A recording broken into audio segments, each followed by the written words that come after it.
ഇപ്പോൾ വാർത്തകളിലൊക്കെ പ്രചരിക്കുന്നത് പോലെ ഒരു മണ്ണിടിച്ചിലല്ല ഈ താമരശ്ശേരി ചുരത്തിൽ ഉണ്ടായിട്ടുള്ളത് എന്നാണ് വിദഗ്ധർ പറയുന്നത്. ഇപ്പോൾ കോഴിക്കോട് ജില്ലാ മണ്ണ് സംരക്ഷണ ഓഫീസർ രാജീവ് സാർ നമ്മളോടൊപ്പം ചേരുകയാണ്. സാർ, എന്താണ് ഇപ്പോൾ ഉണ്ടായ ഒരു പ്രതിഭാസം, എന്താണ് ഇവിടെ? ഊരിയായിട്ട് ഇത് റോക്ക് സ്ലൈഡാണ്. പാറയുടെ ഒരു പാളി താഴോട്ട് വന്നതായിട്ടാണ് നമുക്കിപ്പോൾ പ്രാഥമികമായിട്ട് മനസ്സിലാവുന്നത്. നമുക്ക് ഇന്നലെ മിനിഞ്ഞാന്നൊക്കെ നോക്കിയാൽ തന്നെ ഒരു ഹെവി മഴ വന്നപ്പോഴും മണ്ണിന്റെ അളവ് വളരെ കുറവായിരുന്നു. അപ്പൊ അതിനകത്ത് മുകളിൽ നിന്ന് വന്ന ഒരു നീർച്ചാലുകളിലൂടെ വന്ന മണ്ണ് മാത്രമാണ് നമുക്ക് താഴെ വന്നിട്ടുള്ളൂ.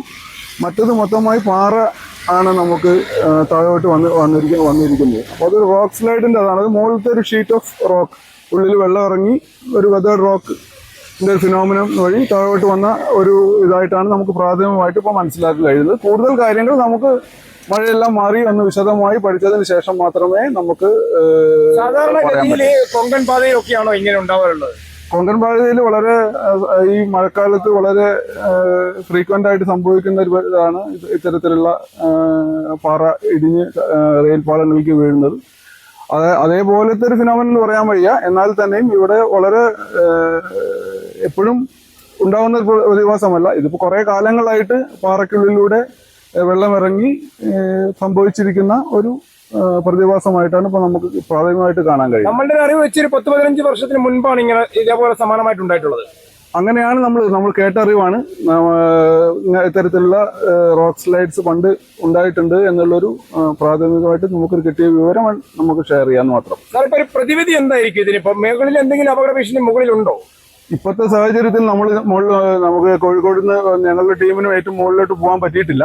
മിനിഞ്ഞാന്ന് നമ്മളിവിടെ ഇത് സംബന്ധിച്ച 10-11 മണിയാകുമ്പോൾ ഇവിടെ എത്തിയ സമയത്ത് നമുക്ക് കിട്ടിയ ഇവിടുത്തെ വയനാടിന്റെ റെസ്ക്യൂ ടീമും ഫയർഫോഴ്സും നമ്മുടെ മണ്ണ് സംരക്ഷണ വിഭാഗവും ഹസാർഡ് അനലിസ്റ്റും ജിയോളജിസ്റ്റും എല്ലാം തന്നെ മോൾഭാഗം സന്ദർശിച്ചിരുന്നു. അപ്പോൾ അവർ പറഞ്ഞു അപ്പോഴൊരു ചെറിയ പാറ ഭീഷണിയുമായിട്ട് നിന്നിരുന്നു. അതിപ്പോ നമുക്കത് താഴോട്ട് ഇന്നലത്തെ മഴയിൽ വന്നിട്ടുണ്ട്. ഇപ്പൊ കിട്ടിയ വിവരങ്ങൾ അനുസരിച്ച് ഏറ്റവും മുകളിൽ ഇപ്പോൾ ഇരിക്കുന്ന പാറ നല്ല മുകളിലോട്ട് തന്നെ എക്സ്റ്റെൻഡ് ചെയ്ത് കിടക്കുന്ന പാറയാണെന്നും അതിലിപ്പോ ക്രാക്കുകളൊന്നും കാണുന്നില്ല എന്നുള്ളൊരു വിവരമാണ്. നമ്മൾ നേരിട്ട് പോയി പരിശോധിച്ച വിവരമല്ല, കിട്ടുന്ന വിവരം അനുസരിച്ച് അങ്ങനെയാണ്. അതുകൊണ്ട് വലിയൊരു ഇത് ഉണ്ടാവാൻ സാധ്യത കുറവാണെന്ന് തോന്നുന്നു. എന്താണെങ്കിലും നമുക്ക് ഒരു കൺക്ലൂഷൻ പറയുന്നതിന് മുമ്പേ വളരെ ഒരു സ്റ്റഡി നടത്തിയതിന് ശേഷം മാത്രമേ നമുക്ക് അതിനെക്കുറിച്ച് പറയാൻ പറ്റൂ. അതിൻ്റെ പാറയുടെ ഏതെന്താണോ, അതിൻ്റെ പലവിധ എക്യുപ്മെന്റ്സ് ഒക്കെ എന്തെങ്കിലും ക്രാക്ക് ഉണ്ടോ, എവിടെയെങ്കിലും ഉണ്ടോ, ഇതെല്ലാം പരിശോധിച്ചാൽ മാത്രമേ. ക്രാക്കിലൂടെയാണ് സാധാരണ വെള്ളം ഇറങ്ങിയിട്ട് ഇത്തരം നിന്ന് കൂടുതൽ മഴ വരുന്ന സമയത്ത് വെള്ളത്തിന്റെ പ്രഷറിലാണ് ഇത്തരം സംവിധാനങ്ങൾ ഉണ്ടാകുന്നത്. ഇത് ആക്ച്വലി ഈ പാറയുടെ മുകളിൽ ഒരു പാളിയായിരുന്നു എന്ന് വേണം ഇപ്പോൾ മനസ്സിലാക്കുന്നത്.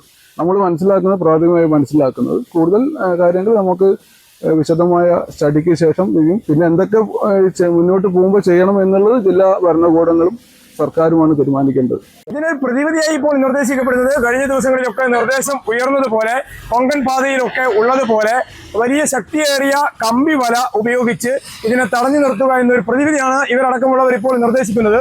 അത് അധികൃതർ ഔദ്യോഗികമായി തീരുമാനം എടുക്കേണ്ടതുണ്ട്. എങ്കിൽ മാത്രമേ ശാശ്വതമായ ഒരു പരിഹാരം ഉണ്ടാകൂ എന്നാണ് അറിയാൻ കഴിയുന്നത്.